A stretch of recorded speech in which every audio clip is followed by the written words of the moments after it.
Hello and welcome to Brewers Daily, part of the Fan Arch Podcast Network. This episode is brought to you by Kalshi. Use promo code FANARCHBASEBALL to get $10 when you trade 10. I'm Dave Gasper. What a busy weekend it was for the Milwaukee Brewers. You had a series against the Atlanta Braves. You had the Little League Classic news there.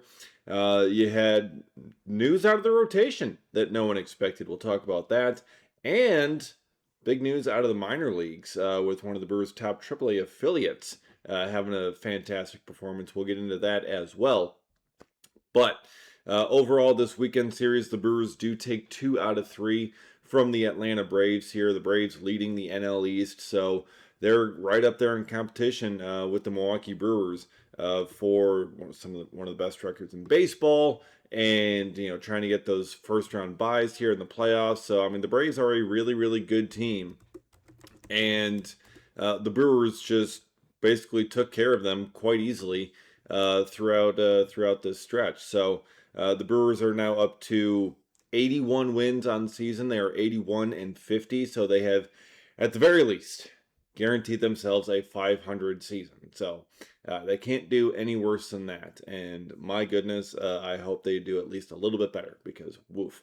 But they have one game lead there over the best record in baseball, the Dodgers, right behind at 80-51. They had a little bit of a lull there, but unsurprisingly, the Dodgers and their gajillion-dollar payroll has picked it back up. But still, the Brewers hold the lead on that for now. The Braves at 76 wins, 76-55. They're a few games back, so as long as the Brewers get one of those top 2 spots, they can avoid that wild card round, and that is really the important part. So taking 2 out of 3, pushing the Braves further down there, that really helped in that aspect. So the Braves have not been playing great lately.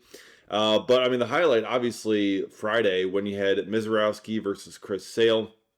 You got your 2 aces on the mound, and it lived up to the billing. I mean, over 6 innings, Mizorowski outdueled Sale.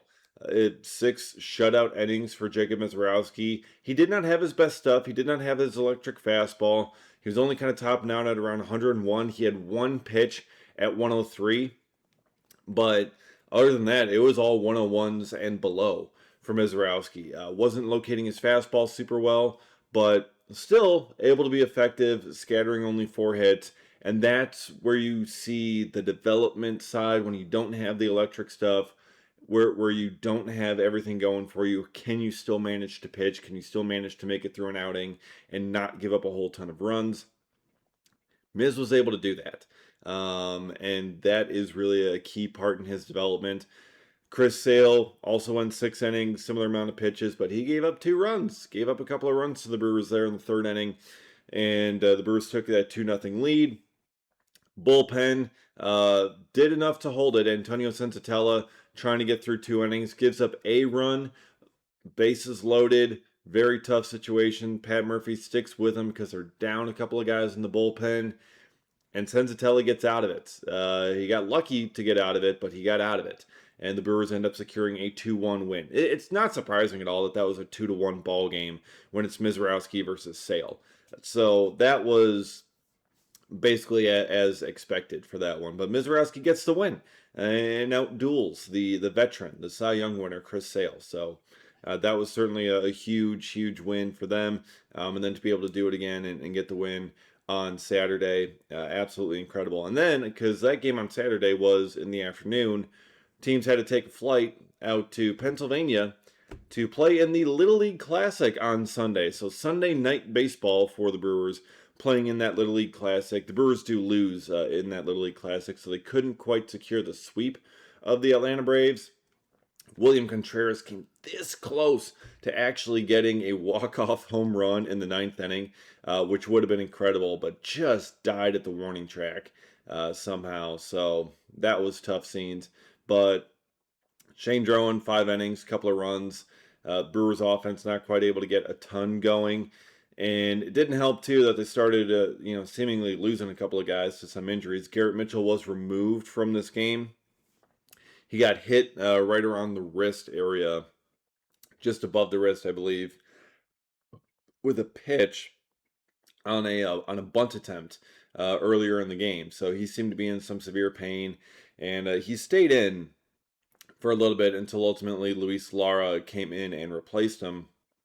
But Garrett Mitchell getting x-rays. X-rays were negative, so that's good news.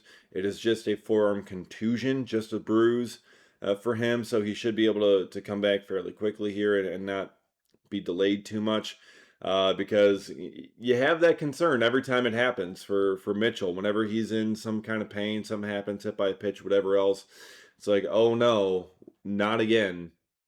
And thankfully, it seems the Brewers have avoided something like that, and Mitchell has avoided something like that because, I mean, again, knock on wood here, this dude has been healthy all season, and he hasn't had that for 4 years.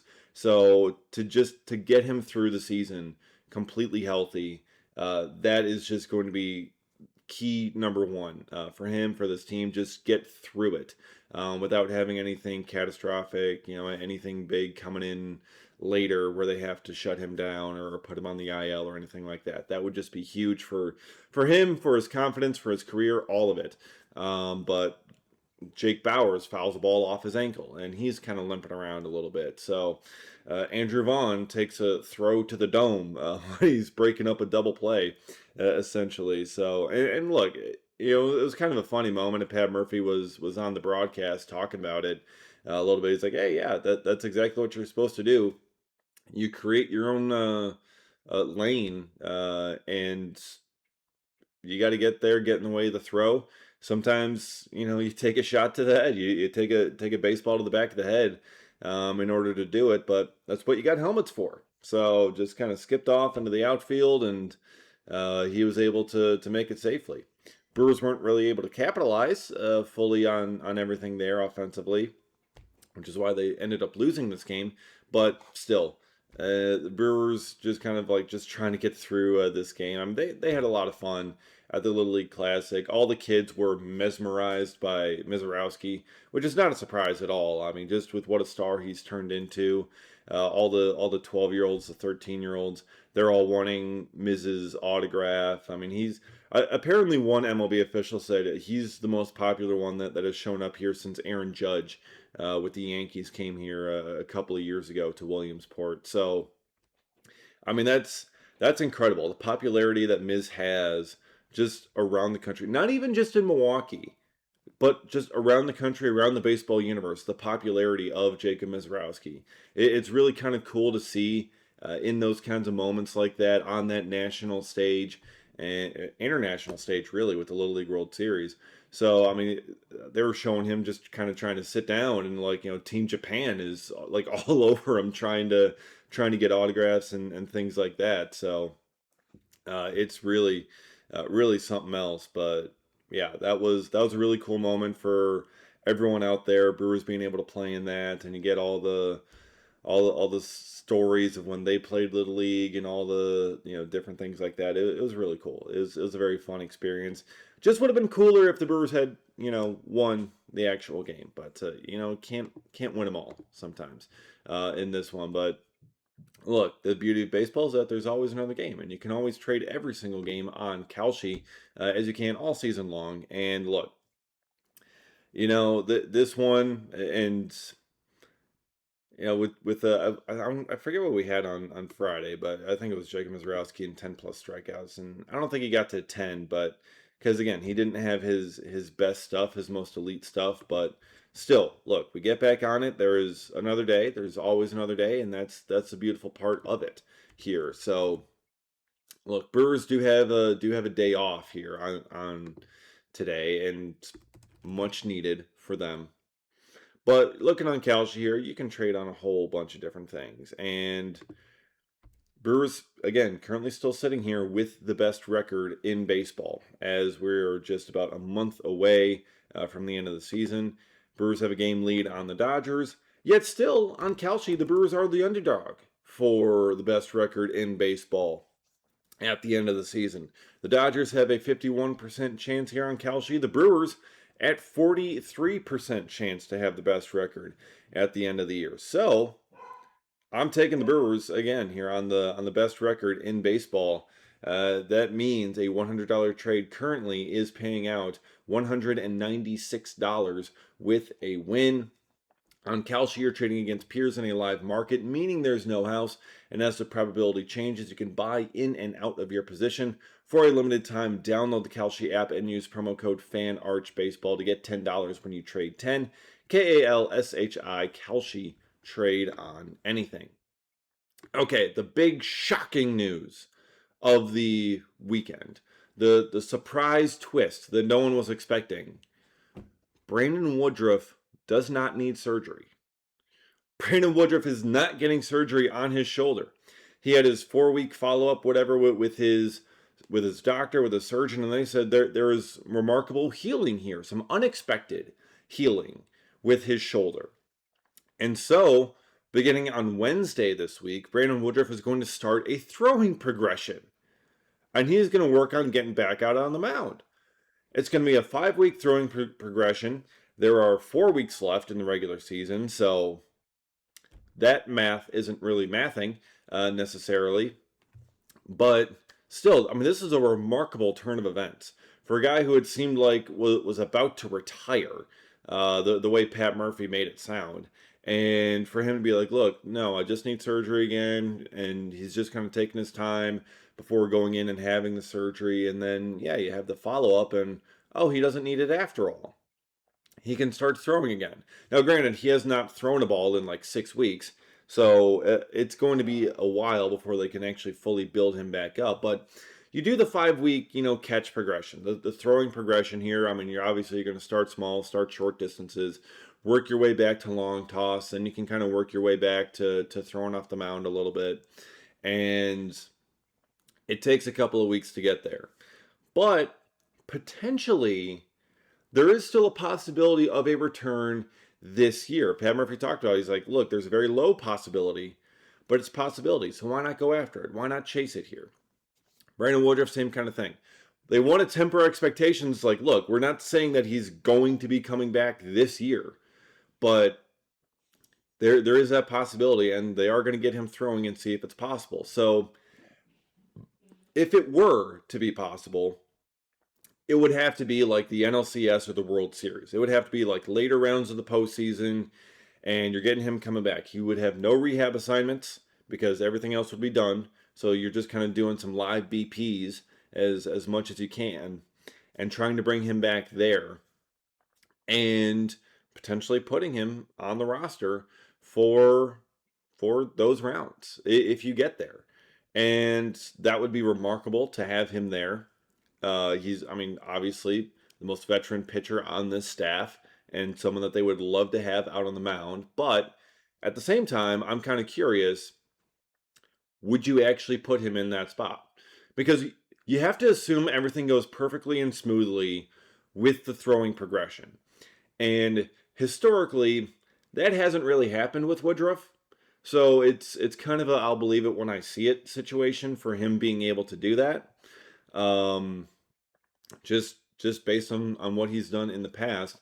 And you certainly would not be able to build him fully back up to being a starter. He'd be coming back, and it'd be 1 inning, 2 innings at max that you'd be able to have Woodruff available for that at the end of the season here.